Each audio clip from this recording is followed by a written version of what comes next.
Hello বন্ধুরা, এই পুকুরটি আমি শুকাই ফেলবো। আপনারা দেখতে পাচ্ছেন অলরেডি জেলেরা চলে এসেছে মাছ ধরার জন্য। আমি মাছগুলো সম্পূর্ণ ধরার পর আবার নতুন করে মাছ সেট করব। আপনারা দেখতে থাকুন আমার পুকুরে কি কি মাছ আছে। এইতেও আপনারা দেখতে পাচ্ছেন জাল অলরেডি কিনারের দিকে চলে এসছে। এখন আমরা সুন্দরভাবে মাছগুলো দেখতে পারবো।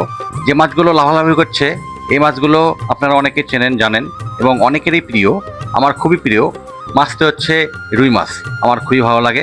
আপনারা দেখতে থাকুন এবং ভিডিওটি কন্টিনিউ করুন।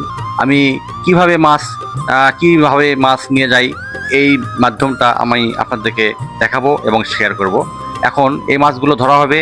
এই মাছগুলো ধরে আমরা যে বাহনটিতে নিয়ে বাজারে যাই বিক্রি করার জন্য, সেই বাহনটির নাম আমাদের এলাকায় আমরা বলি অটো বা ভটভটি বলে থাকি। অনেক এলাকায় এ নামে পরিচিত। আপনারা দেখুন আমরা কিভাবে মাছগুলো নিয়ে যাই এবং এই মাছগুলো সতেজ তাজা অবস্থায় নিয়ে গেলে মোটামুটি ভালো দাম পাওয়া যায়। এই তো মাছ এখন পাতিলে ওঠানো হয়েছে।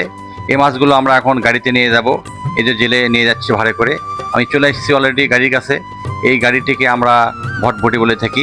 এখানে পানি রাখা আছে। এই পানি রাখলে মাছগুলো সতেজ এবং তাজা থাকে এবং এর মূল্য ভালো পাওয়া যায়। আর যদি মরে যায় মাছ তাহলে তেমন একটা মূল্য পাওয়া যায় না।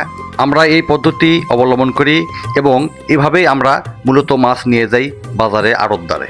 ধন্যবাদ।